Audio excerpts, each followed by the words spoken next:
Bom, então vamos lá. Então, hoje a gente vai dar continuidade na discussão quanto à dinâmica molecular, né, as simulações moleculares, e particularmente vamos fazer um laboratório hands-on, ou seja, vocês vão estar, de fato, realizando essa dinâmica, né?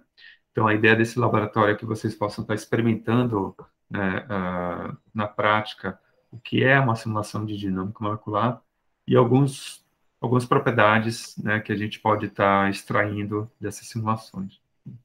Bom, o que a gente vai fazer é várias sistemas, né, alguns sistemas. Acho que o sistema básico que a gente vai estar realizando primeiro vai ser essa interface água com óleo, né? Esse óleo, na verdade, vai ser uma molécula de hidrocarboneto que vai ser escolhida. Isso pode ser, vocês vão ver, a gente vai estar usando um determinado sistema, mas depois vocês podem explorar outros sistemas. E a ideia é a gente ser capaz de calcular uma série de propriedades, por exemplo, a autodifusão, né? A viscosidade e a tensão interfacial entre essa interface água-óleo, né? Bom, você vai ver que todas essas, vocês verão, né, que todas essas propriedades, elas vão ser úteis para a gente passar um novo degrau na nosso conjunto de metodologias, que essas são as informações que a gente utiliza como entrada para o cálculo da rede Boltzmann, né? E para isso, como a gente estamos em vários, né, a gente pode fazer aqui um exercício de cada um explorar, né, diferentes pontos no espaço de fase, que seria de temperatura e pressão. E aí, com isso, a gente poderia estar expandindo, né, essa discussão quanto às interfaces, também para a parte de rede Boltzmann e, consequentemente, para o contínuo, né? Bom, então, o que é que a gente vai estar realizando, né? No primeiro momento, a gente vai realizar uma dinâmica molecular, né? Então, você vai ver a evolução temporal desses sistemas isolados e depois a interface entre eles. E sempre a gente vai estar partindo desse protocolo, né? Que é inicialmente uma fase de equilibração, ou seja, os graus de liberdade do sistema vão estar entrando em equilíbrio. Então, a gente começa com o NVE, né, o volume e energia constante e o número de partículas. A gente vai estar sempre aqui trabalhando com o número de partículas constante. Depois, a gente liga o grau de liberdade da temperatura, né? Então, a temperatura agora permanece constante e a energia pode estar variando. E, em seguida, também a gente liga o grau de liberdade da pressão. Então, a ideia é fazer um NVE, NVT, né, para equilibrar a temperatura, e depois o NPT, ou seja, com a pressão constante e temperatura constantes, para equilibrar a pressão, né, e a temperatura alvo. Dessa forma, a gente consegue obter o que seria o volume de equilíbrio, né, e isso vai acontecer usando esse protocolo. Primeiro uma fase de equilibração, depois uma fase de produção, onde na produção que a gente vai estar realizando, né, os cálculos tirando as médias, né, para a gente poder calcular as propriedades físicas. Então, as propriedades físicas que vamos estar explorando vai ser a parte estrutural, ou seja, como é que é a distribuição radial, né, das moléculas, e dessa forma a gente obter, por exemplo, qual que é o número de coordenação dessas moléculas, como é que é o perfil desse GDR, né, dessa distribuição radial, quais são em termos de distâncias, o que é que a gente já pode aprender sobre a fase que esse material está.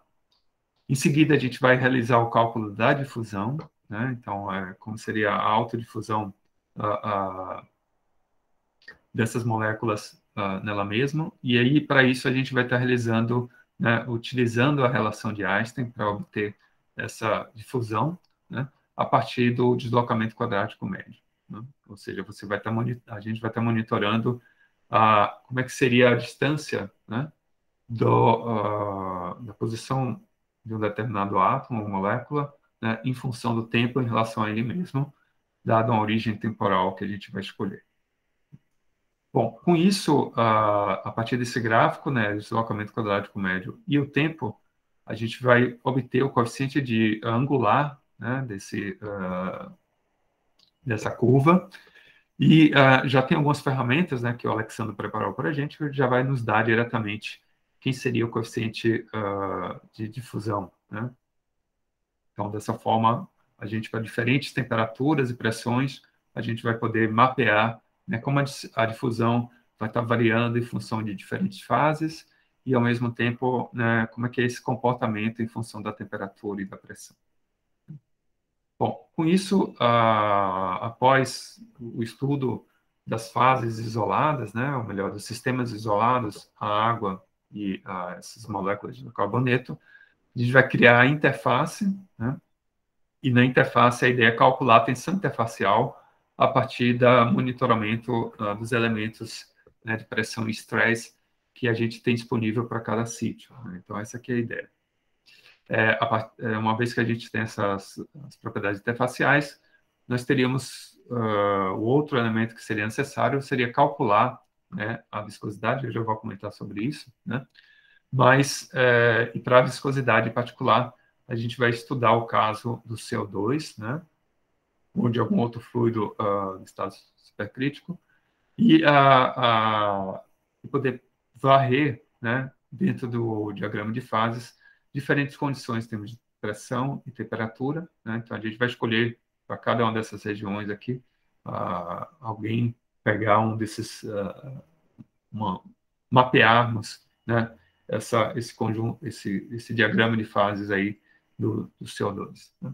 Bom, com isso, para tanto, a gente vai precisar, aí só voltando, né, o potencial que a gente vai estar utilizando é um potencial que ele tem uma contribuição de Coulomb, de Van der Waals, que é no estilo do Lennard-Jones, né? E para as moléculas, como a gente vai estar tratando de moléculas simples, né, a gente vai ter essencialmente, né, um termo que é ligado à parte de ligação, da ligação, né? E o outro que é um termo ligado à parte angular, né? Então, essencialmente, essa vai ser o nosso, a nossa forma funcional, né, para descrever esses termos. Então, na prática, tantas cargas quanto os potenciais, né, Lennard-Jones e também os parâmetros que correspondem ao nosso sistema já vai ser dado, né, nos arquivos de entrada, né, e aí o Alexandre vai trazer um pouquinho mais de detalhes sobre isso na discussão que ele vier nos compartilhando, né? Bom, as propriedades de transporte, né, que vai ser a difusão e viscosidade. Então, a difusão é possível também calcular a partir da autocorrelação das velocidades, né? Mas, no nosso caso, a gente vai estar bastante interessado em calcular a viscosidade. Só lembrando que essas propriedades de transporte também podem ser utilizadas, né, para a gente obter propriedades contra o transporte de calor, por exemplo. Bom, no caso da viscosidade, né, o que a gente vai fazer? A definição da viscosidade vai ser em termos dessa função de autocorrelação, né, que é essencialmente uma autocorrelação que ela vem do termo da pressão, né, desse tensor de pressão, e ele tem dois termos, um que está ligado às velocidades, né, que é o volume, e outro que está ligado ao virial, né, às forças. E com isso, a gente consegue. A ideia nessa simulação é ser também capaz de monitorar, né, as velocidades ao longo do tempo e as forças, né, de tal modo que a gente possa estar no LAMMPS calculando diretamente a viscosidade, a partir da função de autocorrelação, né, que, que vai ser algo que vai ser explorado aqui no laboratório, tá bom? Então, a partir da função de autocorrelação, né, a gente consegue extrair das pressões, né, a gente consegue extrair quem seria a viscosidade do meu sistema para uma determinada temperatura e pressão. Bom, eu acho, não sei se todos conseguiram, se alguém teve algum problema quanto à instalação do VirtualBox, né, mas hoje a gente já vai estar utilizando, né, essa ferramenta. O Alexandre pode estar trazendo mais na fala dele. E para quem ainda não fez, né, você tem disponível nesse site e as informações, né, a gente colocou um espelho dessa máquina que vai ser utilizada né, a partir com essas informações que estão colocadas, e foram disponibilizadas e compartilhadas também no Moodle. Tá? Então, essencialmente seria esse meu comentário mais geral. Agora eu vou comentar sobre sobre o software, né, que a gente vai estar utilizando, né, na parte do hands-on. Então a gente vai estar utilizando o software LAMPS, né? Você consegue acessá-lo a partir dessa homepage. É um dos softwares, né, mais utilizados pela comunidade em dinâmica molecular. Ele não se limita não só à dinâmica molecular, mas você tem várias ferramentas que permitem fazer outras dinâmicas, né, com ele, de tal modo que também tem uma flexibilidade muito grande em termos de potenciais que a gente possa estar descrevendo, né? No caso particular do LAMPS, né, acho que a grande vantagem ele é um código aberto, então você pode fazer implementações nele, né? Nosso grupo, por exemplo, tem algumas ferramentas que foram implementadas, estão disponibilizadas lá, né? Ele pode ser você pode rodar no único processador ou em paralelo, essa aqui é a grande vantagem do LAMPS, ele escala muito bem para essas novas placas, né, GPUs e outras placas de vídeo para processamento, né? Então, foi por conta dessa escalabilidade do LAMPS, que ele talvez seja um dos mais usados pela comunidade, né? E o que está por trás é essa maneira, né, de paralelismo a partir do MPI. Né? Então, você vai ver que a maneira como a gente vai estar submetendo também vai ser via MPI. Né? E a grande sacada deles, há alguns anos atrás, foi o fato de essa vantagem, né?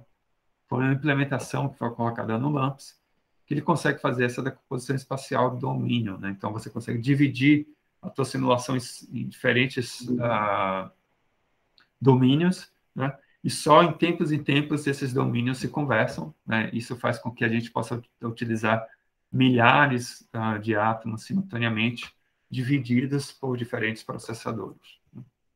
Ele foi, originalmente, né, a primeira versão que eu usei o LAMPS era em Fortran, depois passou por Fortran 90, e atualmente, né, ele foi constituído, está escrito em C++, né, que é altamente portátil, né?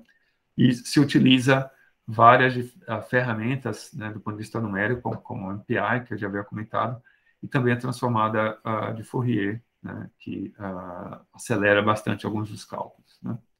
Bom, acho que pelo fato de ser um código aberto, né, ele também é muito fácil para você estar implementando e trazendo novas funcionalidades, né, algo que torna essa ferramenta muito versátil, né, e bastante ampla em termos de potencialidades, né? E para quem está começando agora, pode parecer um monstro, assim, muita informação, muita coisa, né? Mas, na verdade, foi todo um processo aí de décadas, né, da construção desse código e que ele torna essa ferramenta bastante versátil e robusta, né? Bom, como é que para quem nunca fez uma simulação de dinâmica molecular ou usou o LAMPS, né? A maneira como a gente faz é a partir de um script de entrada, né? Onde nesse script a gente coloca algumas sintaxe de alguns termos, né? E o uso você pode colocar várias variáveis ou situações que você gostaria que esse cálculo realizasse. Inclusive, a gente pode implementar fórmulas, ou seja, maneiras distintas, né, de estar fazendo os cálculos durante ou de propriedades físicas, por exemplo, durante a própria execução do código, né, o que é bastante útil, né, para você não precisar ficar acumulando muitos resultados em termos de trajetórias, né, informações sobre posições e velocidade, né. Você pode também, ela segue, né, um formato de repetição de execuções, né? E você pode quebrar diferentes loops, né, de tal modo que isso cria uma dinâmica muito versátil sobre, no mesmo cálculo, você fazer todo esse processo que eu havia comentado para vocês, né? Começa com o NVE, depois o NPT, ou NVT, você calcula uma média, pode, a partir dessa média já, no mesmo input, trazer toda a sua dinâmica que você esteja interessado em estar realizando, né? E ele vai estar executando, né, também uma ou várias simulações em paralelo, né, a partir de um único script, o que é bastante vantajoso, né, porque aí você pode aproveitar da arquitetura desses novos computadores e principalmente dos clusters, né, que a gente tem disponível, né? E também uma coisa que é super interessante no caso do LAMPS é que você pode usar o LAMPS como uma biblioteca, ou seja, o que seria muito oportuno para essas estratégias de multiscala, né? Você pode começar numa certa escala, chamar o LAMPS para ele fazer alguma coisa e o LAMPS traz de volta, né, alguma saída e a partir disso você pode dar sequência, né, naquela outra escala que você tem interesse. Então, tanto pensando no estilo top-down, né, ou seja, da dinâmica molecular clássica para o quântico, ou bottom-up, né, da clássica para o contínuo e para a rede Boltzmann, isso é possível, né, está sendo realizada, e, ao mesmo tempo, você pode estar trazendo, né, usar essas ferramentas que já estão implementadas no LAMPS e aproveitar dessa eficiência em termos do paralelismo para usar na dinâmica que você achar mais interessante, né? E a gente pode acoplar outros códigos, né? Então, você pode usar o VASP junto com o LAMPS, ou Siesta junto com o LAMPS, tem como fazer esses acoplamentos, né, a partir de um código guarda-chuva, né, que vai estar chamando ambas as situações. Então, você vê que é algo que é bem interessante em termos de versatilidade, né, e, ao mesmo tempo, de eficiência em termos do uso dos recursos computacionais, em particular, quando você está falando em computação paralela, né, e também no uso dessas novos processadores, né, e as placas como GPUs, por exemplo, né? Bom, então, só para começar em termos de informações, isso o Alexandre já vai estar trazendo para vocês em mais detalhes, né? Essencialmente, o que a gente vai precisar para estar iniciando um cálculo usando o LAMPS é um chamado arquivo de topologia, que ele vai descrever a geometria do sistema, né? Então, aquelas posições iniciais que a gente teria para estar descrevendo, né, quem é o sistema de nosso interesse. No arquivo de entrada, que ele vai ter uma informação sobre a configuração inicial, ou seja, vai estar chamando esse arquivo de topologia, bem como as informações sobre qual o ensemble, qual que é o tipo de integração que vai ter sendo escolhido, informações sobre os potenciais interatômicos, né, como que é o protocolo que vai estar sendo escolhido, bem como as propriedades físicas que vão ser determinadas ao longo dessa dinâmica. Então, essa é essencialmente as informações básicas, né, que a gente vai estar seguindo. E aqui é só um exemplo de um arquivo de topologia, né, para vocês verem como é que é a cara dele, né, mas o Alexandre vai trazer mais detalhes daqui a pouco. Mas, essencialmente, ele vai descrever a geometria da molécula, né? Então, você tem o número de átomos, quantas ligações tem, quais o número de ângulos, quais os tipos de átomos, né? Tipos de ligação, tipo de ângulo, porque isso aqui você vai associar não só a identidade dos átomos, e sítios e moléculas, bem como associar as informações quanto a o que seriam os parâmetros, né, do nosso potencial, bem como e dos funcionais que a gente vai estar utilizando, né, bem como informações sobre as massas, os coeficientes de pares para os potenciais, a desligação, né, angular e assim por diante. Então, tem o sigma, epsilon, do Lennard Jones, por exemplo, a informação que vai estar vindo aqui, e o mapeamento, né, da nossa estrutura, né? Então, quem são as ligações? Então, a ligação está sendo feita, a ligação 1 vai estar sendo realizada entre o átomo 1 e 2, a ligação 2 entre 1 e 3, e assim por diante. Então, ele tem uma descrição completa, né, da geometria da molécula, bem como as informações que a gente teria, que precisaria para estar gerando, iniciando a nossa dinâmica, né? Então, mais detalhes o Alexandre vai estar trazendo aí para vocês ao longo da descrição, né? Então, como no nosso script, né, a gente essencialmente vai ter 4 partes, esse script de entrada, um que vai ser a de inicialização, a outra vai ser a definição do tipo de átomo, né, esse sistema que a gente vai estar utilizando, as configurações, né, E, finalmente, um comando para fazer a simulação em si, né? Ou seja, os protocolos que a gente vai estar, melhor, que o computador, né, vai estar realizando conforme as nossas instruções. Tá? E essas últimas partes a gente pode estar alterando e repetindo da maneira como quiser, de tal modo que você pode criar todo um protocolo, né, para estar realizando essas simulações da melhor forma possível. Né? Então, acho que essencialmente seria essa primeira introdução, né, que eu havia comentado para vocês. Eu vou dar uma pausa aqui, né, na gravação. Enquanto isso,